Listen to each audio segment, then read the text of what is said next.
एक समय की बात है। एक गांव में सुनीता नाम की एक महिला रहती थी, जिसके 2 बच्चे थे, एक बड़ा बेटा सुनील और एक छोटी बेटी मीनू।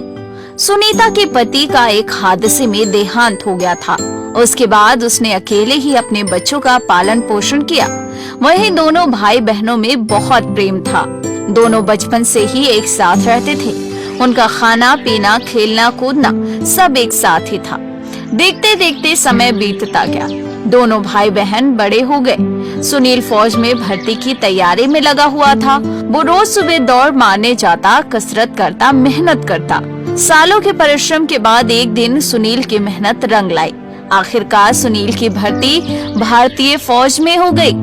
आज सुनील अपना घर छोड़कर मात्र भूमि की सेवा के लिए बॉर्डर पर जा रहा होता है। बेटा, आज तू पहली बार घर छोड़कर बाहर जा रहा है। देख, अपना ख्याल रखना और मुझे फोन करते रहना। ठीक है माँ, आप परेशान मत होइए। मैं अपना ख्याल रखूंगा और आपको फोन भी करूंगा। भैया, अब आप कब आओगे? मैं बहुत जल्द आऊंगा बहन, और जब मैं वहाँ से आऊंगा तब मैं तेरे लिए ढेर सारी चीजें भी लाऊंगा। सच में? हाँ बहन, और तू अपना ख्याल रखना, है ना? और मम्मी को ज्यादा परेशान मत करना। ठीक है भैया। सुनील अपनी माँ का आशीर्वाद लेता है और बॉर्डर के लिए निकल पड़ता है। सुनील बॉर्डर पर पूरे हिम्मत और ईमानदारी से अपने देश की सेवा में तैनात था। वहीं महीने के आखिरी में उसे तनख्वाह मिलती है तो कुछ पैसे अपने खर्चे के लिए बचाकर सारे पैसे अपने गांव भिजवा देता था, जिससे अब उसके परिवार की और घर की आर्थिक स्थिति सुधरने लगी थी। फिर जब भी सुनील को समय मिलता, वो अपने घर पर फोन करके अपने परिवार से हालचाल ले लिया करता था। ऐसे ही कुछ महीने बीत गए। कुछ दिनों में ही रक्षाबंधन का त्योहार था। हर कोई रक्षाबंधन मनाने के लिए अपने घर वापस जा रहा था, लेकिन सुनील को घर जाने की छुट्टी नहीं मिल रही थी। उधर मीनू सुनील का इंतजार कर रही थी। मम्मी, भैया कब आएंगे? अब तो रक्षाबंधन भी आने वाला है। अरे आ जाएगा तेरा भाई, परेशान मत हो। एक काम कर, तू ही फोन करके अपने भैया को बोल दे। ठीक है, अभी बोलती हूँ। मीनू ये कहकर तुरंत दुकान पर जाती है और वहाँ के टेलीफोन से अपने भाई को फोन लगाती है। भैया, आपको पता है कुछ दिनों में रक्षाबंधन आने वाला है, लेकिन अभी तक आप आए नहीं। अरे बहन, चिंता मत कर, मैंने छुट्टी की बात कर ली है। मुझे जल्द ही छुट्टी मिल जाएगी और मैं जल्द ही तेरे पास आ जाऊंगा और तेरे लिए ढेर सारे तोहफे लाऊंगा। पक्का भैया, आप आओगे ना? हाँ हाँ पक्का, मैं जरूर आऊंगा। देख लो, अगर आप नहीं आए ना तो मैं खाना नहीं खाऊंगी।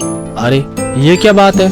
ऐसे कौन जिद करता है? मुझे नहीं पता, आपको राखी पर आना ही होगा, वरना मैं उस दिन कुछ भी नहीं खाऊंगी। चल ठीक है, मैं आ जाऊंगा, चिंता मत कर। मीनू फोन रख देती है। उधर मुकेश वो छुट्टी के लिए अपने बड़े ऑफिसर के पास अर्जी लेकर जाता है। हाँ लेफ्टिनेंट सुनील, बताइए, कुछ काम था क्या? सर, मुझे कुछ दिन की छुट्टी चाहिए थी। रक्षाबंधन आने वाला है ना, तो घर जाना था। नहीं लेफ्टिनेंट सुनील, अभी नहीं। अभी एक इनपुट मिली है कि कुछ आतंकवादी हमारे इस कैंप के आसपास छुपे हुए हैं। अभी तुम्हें एक टीम के साथ सीक्रेट ऑपरेशन पर जाना होगा और इस ऑपरेशन की कमान तुम्हें संभालनी होगी। एक बार बस ये ऑपरेशन सक्सेसफुल हो जाए, उसके बाद तुम छुट्टी पर जा सकते हो। It's my order. ठीक है सर। अगले दिन भारतीय फौज आतंकवादियों के ठिकाने पर हमला कर देती है। उधर से आतंकवादी भी अपने बचाव में जवाबी फायरिंग करने लगते हैं। दोनों तरफ से गोलियां चलती है। भारतीय फौज आतंकवादियों पर भारी पड़ जाती है और भारतीय फौज सभी आतंकवादियों को ढेर कर देती है। आतंकवादियों से जीतने के बाद जब फौजी वापस अपने कैंप की तरफ लौट रहे होते हैं, तभी वहां एक बर्फ का तूफान आ जाता है। वो तूफान इतना भयंकर होता है कि सभी फौजियों के साथ साथ सुनील भी उसकी चपेट में आ जाता है और बर्फ में दब जाता है। फौजियों के बर्फ में दबने का समाचार पूरे भारतवर्ष में फैल जाता है और साथ ही आर्मी भी बर्फ में दबे फौजियों को बचाने के लिए ऑपरेशन स्टार्ट कर देती है। वहीं ये खबर सुनील के घर पर भी पहुंच जाती है कि सुनील के साथ 6 और फौजी बर्फ में दब चुके हैं, जिसे सुनने के बाद सुनीता और मीनू परेशान हो जाते हैं। माँ, देखो ये टीवी पर क्या चल रहा है। न्यूज वाले बता रहे हैं कि सुनील भैया बर्फ में दब गए हैं, उनका पता नहीं चल रहा। माँ, सुनील भैया ने कल ही मुझसे बात की थी, वो मुझसे कह रहे थे कि वो रक्षाबंधन में जरूर आएंगे।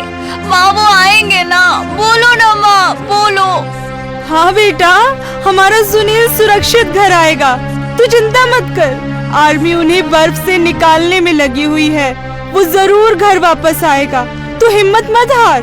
ये खबर सुनते ही मीनू और सुनीता परेशान हो जाती हैं और वो टीवी पर न्यूज देखने लगती हैं कि कहीं से कोई अच्छी खबर मिले। 1 से 2 दिन बीत जाते हैं। लगभग सभी सैनिकों को बर्फ से सुरक्षित निकाल लिया जाता है, लेकिन सुनील अभी भी लापता था। सुनील का अभी भी कुछ पता नहीं चल रहा था। वो जिंदा है या मर गया, किसी को नहीं पता चलता। तभी टीवी पर एक खबर आती है कि काफी ढूंढने के बाद भी लेफ्टिनेंट सुनील का कोई अता पता नहीं चला, जिसके बाद से सेना ने उन्हें शहीद घोषित कर दिया। ये खबर सुनते ही मीनू और सुनीता के दुख का कोई ठिकाना नहीं रहता। दोनों एक दूसरे को गले लगाकर जोर जोर से रोने लगती हैं। ये क्या हो गया भगवान, मेरी बूढ़ी आंखों को और कितना कष्ट दिखाएगा। मेरा जवान बेटा शहीद हो गया, अब हमारा क्या होगा भगवान, क्या होगा? नहीं माँ, नहीं, मेरे भैया मुझे धोखा नहीं दे सकते। वो राखी पर जरूर आएंगे, उन्होंने मुझसे वादा किया था कि वो राखी पर जरूर आएंगे। देख लेना माँ, मेरे भैया जरूर आएंगे।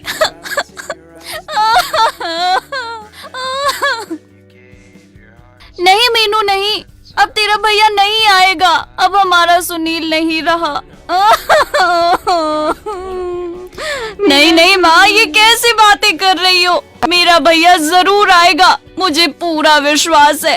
भगवान हमारे साथ इतना बुरा नहीं कर सकते माँ, इतना बुरा कभी नहीं कर सकते। भैया कहाँ हो तुम? जल्दी आ जाओ भैया। मीनू इस बात को मानने से इनकार कर देती है कि उसका भाई शहीद हो चुका है। अगले दिन रक्षाबंधन था। वो बाजार से जाकर राखी खरीद लाती है और साथ में घर को भी सजाने लगती है। बेटा, ये सब तू क्या कर रही है? बंद कर दे ये तमाशा। अब सुनील हमारे बीच नहीं रहा, तेरा भाई शहीद हो गया है। कब तक तू इस बात को नजरअंदाज करेगी? आप चुप रहो माँ, आपको कुछ नहीं पता। मुझसे भैया ने वादा किया था कि वो राखी पर आएंगे और वो जरूर आएंगे। माँ, मुझे पता है वो जरूर आएंगे। मुझे भगवान पर पूरा भरोसा है माँ। हे भगवान, अब कैसे समझाऊं इस लड़की को? तभी टीवी पर खबर आती है। अभी अभी बड़ी खबर मिली है कि आर्मी ने जिस लेफ्टिनेंट को शहीद घोषित कर दिया था, उस लेफ्टिनेंट का पता चल चुका है। उस लेफ्टिनेंट को आर्मी ने सही सलामत बाहर निकाल लिया है और उस लेफ्टिनेंट का नाम है सुनील। 2 दिन बर्फ में दबे रहने के बाद सुनील को सही सलामत बाहर निकाल लिया गया है। कुछ जांच के बाद लेफ्टिनेंट को उनके घर भेज दिया जाएगा। इस वक्त की बड़ी खबर न्यूज गंगा की तरफ से आपको दे रहे हैं। मम्मी मम्मी, ये देखो, आपने सुना? भैया मिल चुके हैं और वो भी बिल्कुल सही सलामत। मैंने कहा था ना, मेरे भैया को कुछ नहीं होगा। भगवान हमारे साथ हैं। उन्होंने मुझसे वादा किया था वो रक्षाबंधन के दिन जरूर आएंगे। देखो ना, वो बिल्कुल सही सलामत हैं। देखो मम्मी, देखो। हाँ हाँ मीनू, तेरी बात सच हुई। तेरे प्यार ने तेरे भाई को जिंदा कर दिया। जा मीनू, जल्दी से बाजार से जाकर सामान लेकर आ। सुनील आ रहा है ना, उसके लिए पकवान बनाने हैं, घर सजाना है, उसका स्वागत भी तो करना है और रक्षाबंधन भी मनाना है। जा जा, जल्दी जा। मीनू भागते हुए बाजार जाती है और बाजार से कल के लिए सारा सामान खरीद कर ले आती है। अगले दिन सुनीता और मीनू घर को अच्छे से सजाते हैं। सुनीता अच्छे अच्छे पकवान बनाती है और दोनों सुनील का इंतजार करते हैं। तभी घर का दरवाजा बजता है। दोनों समझ जाती हैं कि बाहर सुनील ही आया होगा। दोनों जाकर दरवाजा खोलती हैं और ये देखती हैं कि घर के बाहर सुनील बिल्कुल सही सलामत उनके सामने खड़ा होता है।